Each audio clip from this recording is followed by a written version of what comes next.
जय श्री राम मित्रों, मैं कमल मुनि। मित्रों, चुनावी समर का यह अंतिम चरण का चुनाव 1 जून को समाप्त होने जा रहा है। मित्रों, हम सब लोगों ने देखा किस प्रकार से देश के यशस्वी प्रधानमंत्री माननीय नरेंद्र मोदी जी के द्वारा किस प्रकार से इस देश को परम वैभव पर पहुंचाने के संकल्पों को लेकर आगे बढ़ने का काम किया जा रहा था। वहीं ऐसे देश विरोधी ताकतों के द्वारा एकजुट होकर उनके उस संकल्प को रोकने का काम किया गया। और हम सब लोग जानते हैं कि इस बार के लोकसभा चुनाव में किस प्रकार से सभी विपक्ष के घटक दलों के द्वारा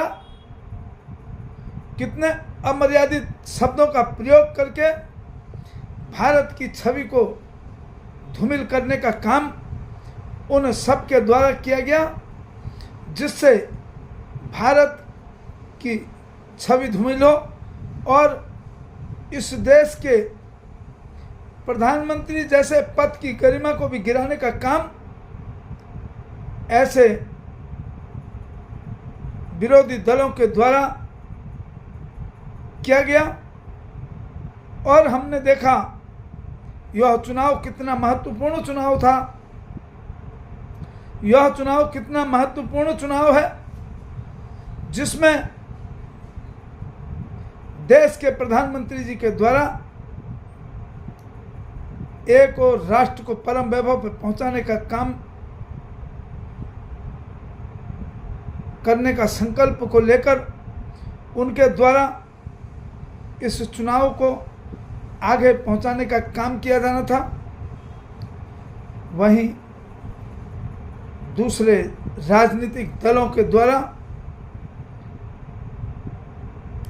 किस प्रकार से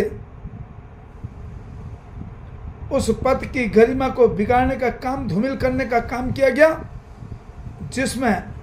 इस बार के चुनाव में पाकिस्तान से लेकर खालिस्तान तक के लोगों की बयानबाजी हमको देखने को मिली। विपक्ष, आज मैं खड़गे जी का प्रेस वार्ता को सुन रहा था, जिसमें कांग्रेस के द्वारा केवल चुनाव प्रचार में,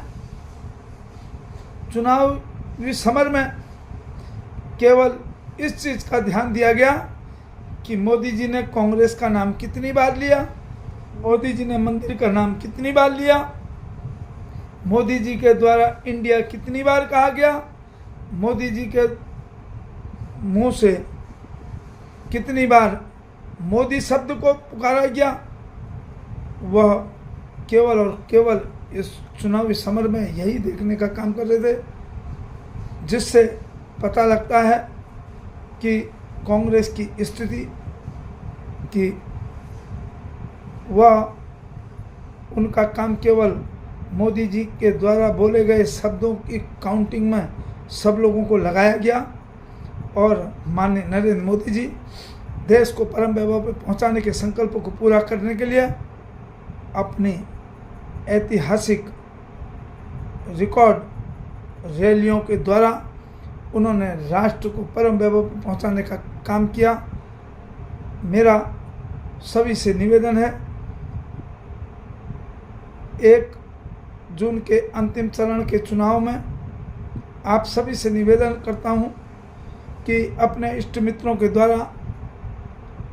अब की बार 400 पार के संकल्पों को पूरा करने का काम अवश्य करेंगे। जय श्री राम,